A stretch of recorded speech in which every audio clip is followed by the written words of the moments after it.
Hello साथियों, सभी को राम राम। जय श्री कृष्णा, जय बजरंगबली, जय माता दी। क्या बात कर रहे थे अपन? अपने लोक देवता समाप्त हो गए और कैलेंडर भी समाप्त हो गया। मेले अपन ने पढ़ लिए और आज अपन पढ़ेंगे प्रमुख त्यौहार।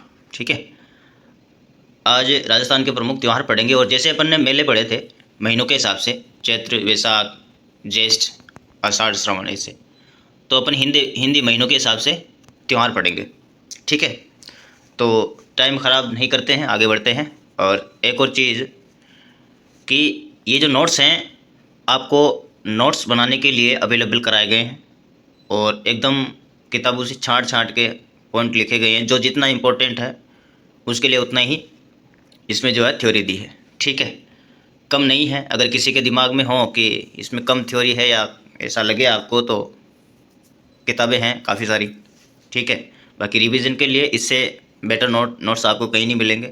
ठीक है, तो नोट्स सबको बनाने हैं। ठीक है, तो चलिए क्लास शुरू करते हैं। और शुरू करने से पहले मैं शुभराम आप सभी का जीएसएम क्लासेज में दिल से हार्दिक अभिनंदन करता हूं और साथ ही आशा करता हूं कि आप सभी जो हैं बिल्कुल एक एकाग्रत होकर क्लास पढ़ेंगे और अच्छे से नोट्स भी बनाएंगे।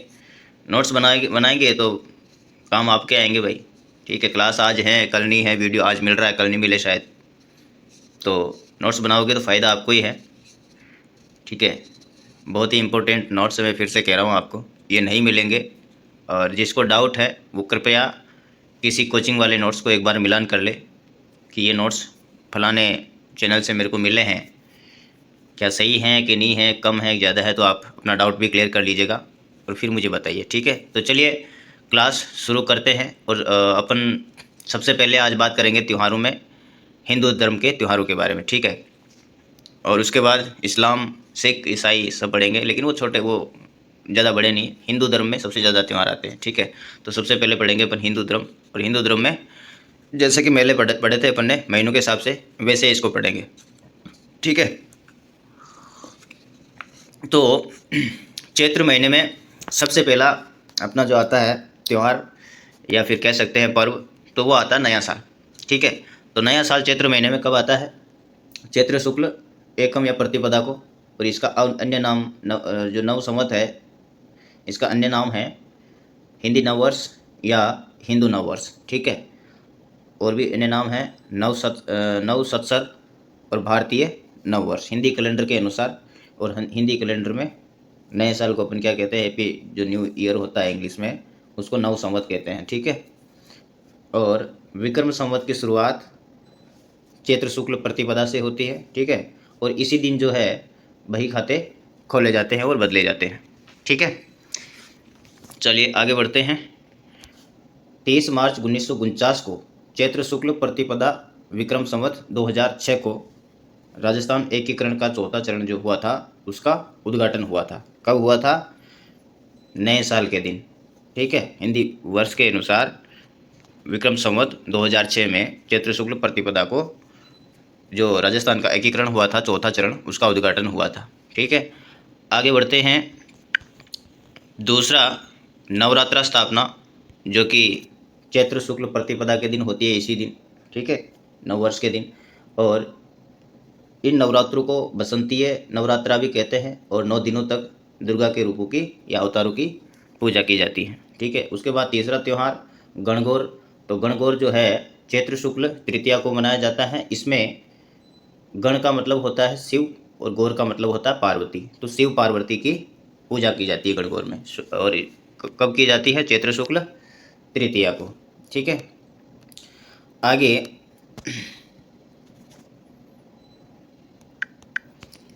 गणगौर जो है वो जयपुर की गणगौर प्रसिद्ध हैं और जयपुर में गणगौर की शाही सवारी निकलती है और मेला भरता है। ठीक है, आगे कर्नल जो जेम्स टोड है, कर्नल जेम्स टोड ने उदयपुर की गणगौर का वर्णन किया है और गणगौर पर त्योहारों का अंत बताया है। ठीक है, गणगौर पर त्योहारों का अंत माना जाता है, किसके अनुसार? कर्नल टोड के अनुसार। कुछ ये गणगौर हैं। गुलाबी गणगौर जो है चैत्र शुक्ल पंचमी को नाथ द्वारा राजसमंद में बढ़ता है मेला इसका। और बिना ईसर का की गंवर चैत्र शुक्ल चतुर्थी को जैसलमेर में, बिना गंवर के ईसर चैत्र शुक्ल बीकानेर में। ठीक है, बिना ईसर की गंवर तो कहाँ है? जैसलमेर में। और बिना गंवर की ईसर कहाँ है? बीकानेर में। ठीक है, चलिए आगे बढ़ते हैं। अब उसके बाद आता है अशोकाष्टमी। ठीक है, अशोकाष्टमी में क्या होता है कि चैत्र शुक्ल अष्टमी के दिन अशोक वृक्ष की पूजा की जाती है। ठीक है, उसके बाद रामनवमी आती है। रामनवमी जो है चैत्र शुक्ल नवमी के दिन रामचंद्र जी का जन्मोत्सव मनाया जाता है। ठीक है, नए साल के दिन तो क्या होता है? नवरात्र स्थापना होती है चैत्र शुक्ल का प्रतिपदा को। ठीक है, तो नवमी को जायज़ है, रामनवमी होगी। चलो आगे बात करें तो आगे हनुमान महोत्सव जन्मोत्सव होता है चैत्र पूर्णिमा के दिन। और चैत्र पूर्णिमा को सालासर बालाजी मेला भरता है चूरू के अंदर, और मेहंदीपुर बालाजी मेला भरता है दौसा के अंदर। ये दोनों जो है प्रसिद्ध मेले हैं। ठीक है, सालासर बालाजी और मेहंदीपुर बालाजी। सालासर बालाजी कहाँ पे हैं? चूरू। और मेहंदीपुर बालाजी हैं दौसा के अंदर। ठीक है, चलिए आगे बात करते हैं। अब ये चैत्र के महीने ख़त्म, अब बात करते हैं वैशाख महीने की। ठीक है, तो वैशाख महीने में सबसे पहला महीना है वो गींगा गणगौर। ठीक है, गींगा गणगौर वैशाख कृष्ण तृतीया को मनाया जाता है। और ये प्रसिद्ध कहाँ का है? मारवाड़ का। और इसमें जो है कुंवारी जो गोरा होता है, कुंवारी गोरा की पूजा की जाती है। अन्य नाम है इसका बेतमार गणगौर। ठीक है, और इसका मेला भरता है जोधपुर के अंदर। अगर मारवाड़ का प्रसिद्ध है तो मारवाड़ तो जोधपुर को ही बोलते हैं, तो इसका मेला जायज़ बात है, कहाँ भरेगा? जोधपुर के अंदर। ठीक है, चलो आगे बढ़ते हैं। अब दूसरा है हाली अमावस। ठीक है, तो ये वैशाख अमावस में होता है। और इस दिन हम हाली को हल जोतने के लिए एक व्यक्ति की व्यवस्था करते हैं जिसे हाली कहते हैं। मतलब जो वैशाख अमावस्या के दिन हम किसी व्यक्ति को ढूंढते हैं या फिर जो अपने हल चलाते हैं खेतों में, उनको खेत जोतने के लिए बुलाते हैं। ठीक है, चलो आगे बात करते हैं। अब हैं हाली बीज। ठीक है, तो हाली बीज जो है ये वैशाख शुक्ल द्वितीया को, एक सेकंड रे यार, पीडीएफ ही एक जगह ठहर नहीं रही। हाँ, ये जो हाली बीज हैं वैशाख शुक्ल द्वितीया को सूखे खेतों की जुताई की जाती है इस दिन। ठीक है, हाली बीज के दिन सूखे खेतों की जुताई की जाती है। ठीक है, अब बात करते हैं अक्षय तृतीया। ठीक है, इसके बारे में तो सभी जानते होंगे। अक्षय तृतीया को क्या कहते हैं? हम बेसिकली आखा तीज कहते हैं। ठीक है, और आखा तीज की एक खास बात तो आप लोगों को पता ही होगी कि आखा तीज के दिन सर्वाधिक हिंदू धर्म में बाल विवाह होते हैं। ठीक है, ये चीज़ तो सबको पता ही होगी। और ये पहले होता था, अब तो बहुत कम हो गया है। ठीक है, पहले तो मतलब बहुत ज़्यादा था, लेकिन अब तो ना के बराबर हो गया है। लेकिन फिर भी ये पुरानी चीज़ें हैं, ये कभी ख़त्म नहीं होगी। और ये देखो, अपने को जो पहले होता था तो अपने को पढ़ना ही पड़ेगा ये चीज़ें। ठीक है, तो अक्षय तृतीया जो है इसको आखा तीज भी बोलते हैं। और ये होता है वैशाख शुक्ल तृतीया, इसकी तिथि होती है वैशाख शुक्ल तृतीया। ठीक है, इस दिन किसान 7 अनाजों की पूजा करते हैं। और इस दिन मतलब अक्षय तृतीया के दिन 1488 ईस्वी में राव बीकानेर जो नगर है उसकी नींव रखी थी। राव बीकानेर शहर की स्थापना करी थी। ठीक है, तो इसकी नींव जो है राव बीकानेर आखा तीज के दिन 1488 के दिन जो है बीकानेर की नींव रखी थी। ठीक है, आखा तीज के दिन स्वर्ण खरीदना या सोना खरीदना शुभ माना जाता है। भगवान परशुराम जी का जन्मोत्सव भी इसी दिन मनाया जाता है। और इस दिन 2 युगों की शुरुआत हुई थी, सतयुग और त्रेता युग। ठीक है, इस दिन अबुझ सवा होता है। जैसे मान लो कि किसी का सवा नहीं निकल रहा साहब, पंडित जी ने कर दिया हाथ खड़े कि भाई मेरे तो बस की बात नहीं है, इनकी तो कुंडली मैच नहीं कर रही है और इनका सवा तो नहीं निकलेगा। तो ऐसे में क्या होता है कि लोग बिना सवा किए, ये जो आखा तीज का जो दिन होता है अक्षय तृतीया, इसमें अगर किसी का सवा नहीं निकल रहा है तो इसमें उनकी शादी करा सकते हैं, कराते हैं लोग। ठीक है, बहुत शादियाँ होती है इस दिन। ठीक है, तो इस वजह से इस दिन को क्या कहते हैं? अबूझ सावा कहते हैं, क्योंकि इस दिन अबूझ सावा होता है। ठीक है, और हिंदू धर्म में सर्वाधिक बाल विवाह आखा तीज के दिन होते हैं। ठीक है, तो ये है अक्षय तृतीया। ये कुछ इसमें देखो पढ़ना सबको है, लेकिन जो जिनमें ज़्यादा मेथड हैं उन पर थोड़ा ध्यान देना आपको। ठीक है, देखो किसी के दिमाग में अगर ऐसा हो ना, मैं खुद यार मैं भी इतना तो ध्यान रखूँगा ना यार कि बंदा अगर कोई पढ़ेगा तो उसको सारी चीज़ चाहिए, ठीक है। बेसिकली अब मैंने इसके बारे में जो चीज़ें हैं वो सारी बता दी, ठीक है। और मेरे हिसाब से तो कुछ नहीं छूटा है। और ऐसा नहीं कि मैं कोई एक आध किताब से, मैंने सब रिसर्च करके, मतलब जितनी भी बुक्स है मैंने मेहनत करके, थोड़ा इससे थोड़ा इससे थोड़ा, ये चीज़ें देखो मुश्किल है एक जगह मिलना, लेकिन फिर भी मैंने किया ना। तो मैटर आपको सारा मिलेगा, रिवीजन के लिए बेस्ट है, मैं फिर से कह रहा हूँ आपको। और ये चीज़ें देखो, मेरे को कोई कोई मैं ऐसा तो है नहीं कि यूट्यूब के माध्यम से आपसे पैसे मांग रहा हूँ, सब्सक्राइब के पैसे ले रहा हूँ। फ्री में अगर मिल रहा, वो चीज़ एक सही है कि जो पैसे दे के जो ज्ञान खरीदता है ना, जो पैसे दे के पढ़ता है, उसको थोड़ी टेंशन होती है कि यार उसको कुछ भी पढ़ा दो आप, ठीक है, क्योंकि उसका पैसा लग रहा है तो वो ध्यान देगा, है ना, वो सही पढ़ेगा। अब जो चीज़ फ्री में मिलती है ना, उसकी कोई कदर नहीं होती। जैसे अभी फॉर एग्ज़ाम्पल, अभी जैसे मैं छोटी बात ही कर लूँ कि जैसे प्याज हैं, अगर आप उनको 10 रुपये किलो में अगर बेचोगे ना, तो उनका कोई मोल नहीं होगा, कोई महत्व नहीं होगा उनका, ठीक है। और वही प्याज अगर दूसरे दिन 200 रुपये किलो, 150 रुपये किलो हो जाएगा ना, तो बवाल खड़ा हो जाएगा प्याज के लिए। लोग इधर उधर भटकते रहेंगे, घर में पड़े हैं लेकिन फिर भी भटकते रहेंगे, क्यों? क्योंकि क्या पता कल भाव बढ़ गया उसका। तो ये चीज़ें हैं, तो फ्री की चीज़ का कोई मोल नहीं होता है, ठीक है, उसका कोई महत्व नहीं होता फ्री की चीज़ का। अगर उसी चीज़ का अगर अपन पैसा लेके उसको ये करें ना, तो उसकी थोड़ी ज़्यादा वो डिमांड होती है फिर। तो जैसी आप लोगों की मर्ज़ी है, लिखे ना लिखे, मेरा तो कहना है और पढ़ाना मेरा काम है, तो मैं पढ़ा रहा हूँ, बाकी आप लोगों का है। चलिए आगे बढ़ते हैं। अब बात करते हैं पीपल पूर्णिमा की, ठीक है। तो पीपल पूर्णिमा जो है वो बैसाख पूर्णिमा के दिन ये पर्व मनाया जाता है। और पीपल पूर्णिमा के दिन पीपल वृक्ष की पूजा की जाती है।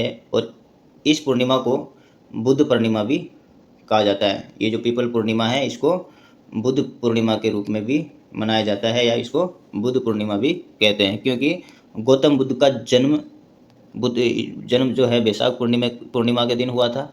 और गौतम बुद्ध को ज्ञान प्राप्ति भी कब हुई थी? बैसाख पूर्णिमा के दिन। और गौतम बुद्ध की जो मृत्यु या मोक्ष इनको मिला था, वो कब मिला था? बैसाख पूर्णिमा के दिन, ठीक है। तो जन्म, ज्ञान और मोक्ष की प्राप्ति इसी दिन होने के कारण बुद्ध पूर्णिमा भी इसको कहते हैं अपन, ठीक है। चलो आगे बढ़ते हैं।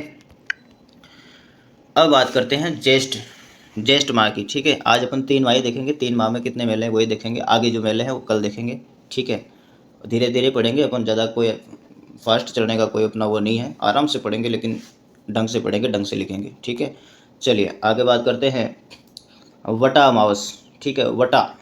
वटा अमावस यानी कि वट प्लस अमावस, ठीक है। तो वटा अमावस से वैसे ही स्पष्ट हो रहा है, वट वृक्ष की पूजा की जाती है वटा अमावस के दिन। और कब की जाती है? ज्येष्ठ अमावस के दिन, ठीक है। और इस दिन महिलाएं वट सावित्री व्रत करती है। इस दिन जो है वटा अमावस के दिन महिलाएं वट सावित्री व्रत करती है, ठीक है। आगे गंगा दशहरा, ठीक है। गंगा दशहरा ज्येष्ठ शुक्ल दशमी को, ये मेला जो है ज्येष्ठ शुक्ल दशमी को बढ़ता है कामाडीग के अंदर। कामाडीग पहले डीग भरतपुर में आता था, ठीक है। तो गंगा दशहरा का मेला कहाँ बढ़ता है? कामाडीग के अंदर बढ़ता है। और भागीरथ ने यहाँ पे क्या किया कि गंगा माता को धरती पर लाए थे। कौन? भागीरथ। तो इस वजह से यहाँ पे मेला बढ़ता है। और ज्येष्ठ शुक्ल सप्तमी से द्वादशा तक, यानी कि सप्तमी से 12 तक बढ़ता है, ठीक है। चलिए आगे बढ़ते हैं। अब निर्जला एकादशी, क्या है? निर्जला एकादशी। तो निर्जला एकादशी जो है ये ज्येष्ठ शुक्ल एकादशी को मनाया जाता है। और इस दिन अन्न जल बिना ग्रहण किए महिलाएं व्रत करती है, ठीक है। निर्जला एकादशी के दिन महिलाएं बिना अन्न जल ग्रहण किए व्रत रखती है, ठीक है। तो यार ये भी देख लेते हैं, आषाढ़ भी देख लेते हैं। चलो 2-3 माह देख लेते हैं जो भी। अब आगे देखते हैं आषाढ़ माह। तो आषाढ़ में बड़लिया नवमी, ये लास्ट करते हैं यार, नहीं होगा आज, थोड़ी तबीयत ऐसी है। जो आषाढ़ माह में पहला जो त्यौहार है वो है बड़लिया नवमी, ठीक है। तो बड़लिया नवमी आषाढ़ शुक्ल नवमी के दिन ये बड़लिया नवमी होती है। और इस दिन भी जो है अबूझ सावा होता है। एक तो आखा तीज के दिन अबूझ सावा होता है, और एक बड़लिया नवमी के दिन भी क्या होता है? अबूझ सावा होता है, आषाढ़ शुक्ल नवमी में, ठीक है। और भरदिया नवमी के दिन हिंदू धर्म में शुभ मांगलिक कार्य किए जाते हैं। क्या किए जाते हैं? भरदिया नवमी के दिन हिंदू धर्म में शुभ मांगलिक कार्य किए जाते हैं। ठीक है, चलिए अब बात करते हैं आगे। तो अब देवशयनी या एकादशी, ठीक है, तो इस दिन क्या होता है, देवता 4 माह के लिए सो जाते हैं। किस दिन? आषाढ़ शुक्ल एकादशी के दिन। आषाढ़ शुक्ल एकादशी को देवता जो हैं, देवता वो 4 माह के लिए सो जाते हैं। ठीक है, उसके बाद बात करते हैं गुरु पूर्णिमा की। तो गुरु पूर्णिमा जो है वो आषाढ़ शुक्ल आषाढ़ पूर्णिमा को इनका जन्म दिवस मनाया जाता है महर्षि वेद व्यास जी का, और इसे व्यास पूर्णिमा भी कहते हैं। ठीक है, गुरु पूर्णिमा के दिन क्या होता है, महर्षि वेद व्यास जी का जन्म दिवस मनाया जाता है। ठीक है, आगे बात करेंगे अपन कल। और जितने भी देखो, मैं ये जो त्यौहार हैं इनके भी अपन छोटे छोटे, ज़्यादा लंबे वीडियो नहीं करेंगे। ठीक है, ज़्यादा लंबे क्या कि मेरी भी थोड़ी तबीयत ऐसे ही रहती है आजकल, तो इस वजह से शॉर्ट रखेंगे, ज़्यादा लंबा नहीं खींचेंगे। और मैं कोशिश करूँगा कि कम टाइम में आपके ये चीज़ें, देखो मैं एक चीज़ और कह देना चाहता हूँ कि आपका टाइम सच में मैं बहुत बचा रहा हूँ। क्योंकि देखो, अगर आप ये चीज़ें कोचिंग से पढ़ोगे तो ये टॉपिक कम से कम यूँ मान के चलो कि आपका 5-6 दिन खा जाएगा। अगर वही चीज़ें, वही सेम आपका डाटा अगर इसमें मिल रहा है तो अच्छी बात है ना यार। ठीक है, तो चलिए मिलते हैं अगली क्लास में, तब तक के लिए जय हिंद, जय भारत, धन्यवाद।